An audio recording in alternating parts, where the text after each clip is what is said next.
Mamangi part 1 the mainly natural contraception gi matang da ina tagat sareng asidi mayamna wana ngainariba contraceptive pills ki side effect amadi matw karamna chagani adai karambani hena fai haibagi matangi video ni mayam yengminase aduga video se hautrikana mayam like to basu ko birongono adongi like amakak na gi video semningbagi motivate oijarine na barrier method mayam na condom app male condom ade female condom ade females gi so dum makhan lay reba ko response ka na dai diaphragm apagumba adugumba dum lay reba sidi dum mayam na dum khanare dum ai sakla koi matungina nupi gi bazanen pH regulator na malay ko magi ngasagi pH se hankalan bahay tare ne ko sisu dum barrier makhala mane ko sig ngasagi acidic ohela ngasagi sperm je dum sang pakanda kill to bahay tare sisu dum barrier method makhana mane ko aduna barrier method ki matang side dum mayam dum commonly use to dum condoms sida dum mayam ai skip to jarage aduga ngasagi pill sida pije kemta na tiba synthetic hormone bo ngasagi nu pije da progesterone ga estrogen ga masagi adum sungjaida sije ko na synthetically oina mo pibai wani ba magi main composition je kemta na teba levonorgestrel je ka synthetic progesterone haita aduga ethinyl estradiol haita sijna synthetic estrogen ba sini gi combination haita sigi matungina pill si jo makhan thokna khai to pa oral combined pill haita oral combined pill sida di asagi progesterone ga estrogen ga sini combination pirani aduga progesterone nga to yawa pills haita ne POP haita sigi pills makhanama aduga asagi mayam naga copper T haplisina intrauterine contraceptive device haitare ne sumaina silai estrogen ni mathau je kaino hargadi en ovulation haitare ngasagi follicles se sidagi ek se tholak ta haitare sigi ovulation ade follicles ki matang ai mamang da so ai gi mamang gi video yeng biraga de dum fazana khangbiragani aduga progesterone ni mathau na kaino hargadi cervical mucus thickening haitare aina mamang mucus haigib da sigi mucus na thick hoila ngasagi sperm je changba kana akona lambi changba kana lambi do thinga leragadi changba ngamdre dan ko aduga su adagi tube motility handan bai tare kai no dinga sagi sperm jina sagi agi fallopian tube sida sangro ga ma je fertilize to denit ma adu ma motility handar no magi lamjen je tapam ni na magi sagi life span je hai tare ne man hing gai manung jida fertilize to bonga mau to bai tare kona sagi cervical mucus thickening kai ka kona magi pathway ma thingi da na ko sije in case fail hoy na ma fertilize to re na khala je adu ga so sagi endometrium wall sida na paga sum chakula ga kon angang oi ba ji oi deni samna mi mak tor ga su si mak tor ga so kai lamhang nong yu yum da amtasu lening de na patana magi well protected oiba adagi magi mafam chare ha mafam da leidana aduga samana lei aduga samana iba sagi endometrium lining je thinora ga dinga sagi fertilize toiba ek to ai tare ne ko leiba ngam da bai tare aduga mayam ne yam to ne season ne je hormone gi sine ba estrogen ga progesterone ga combine oiba pills se season ne ba kanona koina government naga dum maladi malayan ga malayan state dum government dum free da dum pimne sum asawa kars kai da dum phangni haita season na bai mong je kamai no hai magi 21 days pills sai bonga de 28 days pills sai bonga ani thona khai do 21 day pills sida ti kamai tong ne kan ya sai 21 pills se sima period ek hawo na misle ge dum chawa ho bai ta 21 days ba aduga numi tare ni le ba matung da haita 28 days magi sai period la kira la oi gira dum in case nangi 28 days pills sida de dum continuously dum cha de ni ba 28 days magi cycle la kira la oi gira aduga magi sida na kamai to ge kan de first 21 days pills the be ko complete second na te ba sai synthetic progesterone ga estrogen ga combine to pills ne ba aduga lemori ba ta de sina kana dummy pills ha pills ti dum sa ba di man bai ta aduga magi dummy pills de yaw de main composition je kem ta te ba vitamins kumba adagi irons kumba adugu ne ba aduna mo je dummy pills ha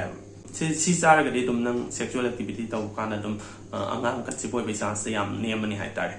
adugo oral combined spins season ba kan ba na section season bi ba nang pregnancy lay tardi su season bi ba yaro adagi breast cancer gumba suspect lay ba adagi hypertension adagi diabetes lay ba adagi cholesterol wang ba adagi liver enzymes gumba wang ba khot ba adugumba lay ga dum ora ya ba migraine gumba lay ga su dum OCP season ba contraindication ne ba ko adugo kwai maru nang pregnancy suspect to ga season ba ya de ko kai no nang season pregnancy matam da season ro ga di kai ta kasai angang tha su duna pokko gumba de angang defect lay gumba singba case dum lay kai ta aduga sigi pills se karam kana sa agni ha ga tumam dai da sabi ba ta aduga mioi ba si makta bu dum kaw ba se tam ngam na te dana aduna nang one day ha ta ni ko no ma si nang pills sa se kaw ha ba twitter ni ning ja kana sa law sabi ba ta aduga in case nang numini ni kaw re na ha ga di ko adum thangi cha ba kan dai ta ni anima dum cha ba ta aduduga nang sumkanda di risk kitang angang or chance ki risk kitang wang bai tare aduduna kaita ngasagi barrier methods condom gumba dum seasonal bi bai tare ngasagi sexual activity kano taw kena hargati aduga nang natai te hidak antibiotics kumba bai tare ne ko adudagi antifungals kumba gi hidak kumba sa hargati ngasagi hormones nang pil se sar ka su nang gina sa su san bai chance niam bani na hai tare sita so dum nang barrier method se dum use to by tare kai yoni chance of conception je kan kalakpo adu dugan nangi sigi pill se sar ga regularly dum check up chati by tare kai yoni nang breast no examination to by tare tender kai ka lai ko pra da ki weight gain to pra da cholesterol level wang ko pra du kumba regularly check up ma to tai tare adu nga sai gi progesterone ngak yaw pill se sida di estrogen component se kem yaw ri ba duna mayam na yam to in season pharmacy daga dum emergency contraception oina hai tare ne ko adu the season je kem tana te ba nga sai gi yam high oina progesterone je synthetic progesterone je season ne ba te da da gi te mayam naga DMP injection gan hai ba thaum khuding gi kapi ba se je da gi implants kana transdermal pads kana suma sikum le ko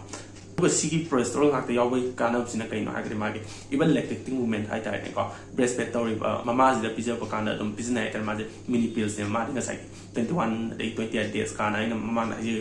sumai le ro ma di adum lep ta bi nu ti gi akang no matam ji da dum cha dai ne ko mayam ne emergency contraception je season bi bo kan da yam thuna season bi hai tare before 72 hours bo gi mamang dai tare adu gi ne maming da 72 ka na pal laga iba ga yaw ri to adu ma je ke yam thuna season ring ge hena effective boy hai tare sigi progesterone ngak yaw pill se magi kana bam na kai war gani sagi mama ji kai guma hypertension na de diabetes de fibroid de epilepsy kum balai bu kanda de ki even si cha jina endometrial cancer gum bagi risk sum handan bai tare sigum condition da adum sina ba ya bai tare aduga si sina bagi disadvantage se kai non har gani ngasagi women ji da cis masa gum ba dum ovary the develop torokwa adagi khona female ji am queen seasoner bagi pero se salong lep ki bai tare secondary ammonia ai tare ne ko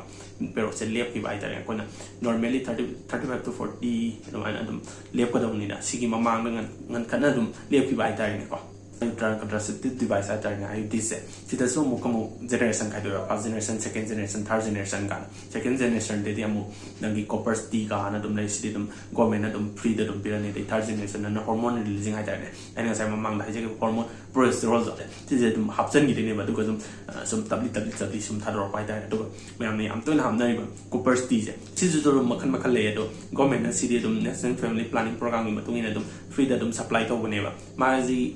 magi validity jina nang once half kip 7 to 10 years se dum chatai ne ba duga kana bam na kai no ha gi sagi copper jina sagi sperm jang pa mayam de sperm ja hatok tin ne ba duga kai ta conception je oil loi de ne ba du na ma di hek lok pu kana dum jam tu na ka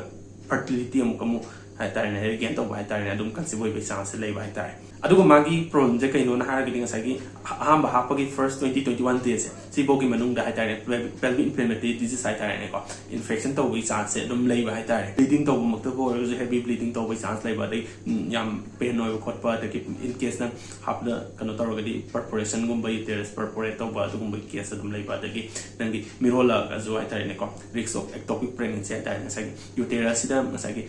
implant to ga lai ga da sagi mirol ga da to pa sa hai tare ne tube ta gumba adagi ovary ectopic pregnancy ki chance dum lai ba tai adugo ma di hypertensive level patient na adagi breastfeed to ba de diabetes level patient da dum sina ba kem kai de hormone releasing IUDs di kem ta na te wa sai ga ma mang da hajagi ba synthetic progesterone si ne ba hap te implant to te ba du da sai ga implant to go post de ga sai ga progesterone sum nu ti ai khaji sum thadro pa ma gi validity sina ka yam no har kana 5 to 7 years kumba dum adum sal hai tai ko di DMP injection je ko na tha hum kuding injection ka pi sida di amu ko nang sigi problem je kai non ha ga di nang pregnant oi ning ga su hai tare ne ko sahi ani ahum admai chang ba kai ding sa gi high amount of sa gi hormone ka option gram ni ma gi hormone mayam tu gi reaction do handar pa ngai da de gi ma gi yam problem je kai non pi oi bi sing da bone density handar pa ta du na osteoporosis kumba na pa gi ta san su dum yam lei ba hai tare ne ko mainly hormone and contraception season by kan doctor ma fazana consult to bi pa kai no di adong gi condition gi matung ina su dum sigi oral combined treatments bi dera adagi progesterone ngak yaw ba pill se bi dera ha ba gi amasu lei dana ko contraceptive pills sizinabig side effects kaino hardi am kasu am budi leibum na teba samna harkana nausea vomiting ai tare ne ko oning thanung ba power ba adagi headache coxi ba adagi hormone pisalai mina nga sagi nupi oi bising amtina mood change kumba leibo khotpa de sexual activity ai tare decrease sexual activity ai tare adagi si adum side dum khar le ga dum resume budi tawre kholle dum adagi kharam na nga sagi weight gain lei adagi kharam na lei tin si still controversy khar di lei ko weight gain di matang ai tare ne ko adu do adum na oral contraceptive sing de sizina bi ge har nga sagi natural method ade barrier method si dum yam dum safe oi re ko de cost effective so dum oi re na ko aduga mainly hormones gi sizina bi ge har ga doctor ma dum consult ro ga sizina bi ba kai nang sagi aino mang na jai ba yaba yada ba adagi nang contraindication mayam su lei le dana ko sigi matungina nangi ngasagi basket of choice sidagi dum choose taw te ni dana ko ado mayam ngasigi di video se matang side losin jerage dum mathang da mu mayam na khanbiro topic ama mu puluna laksage ngasigi di mayam bye bye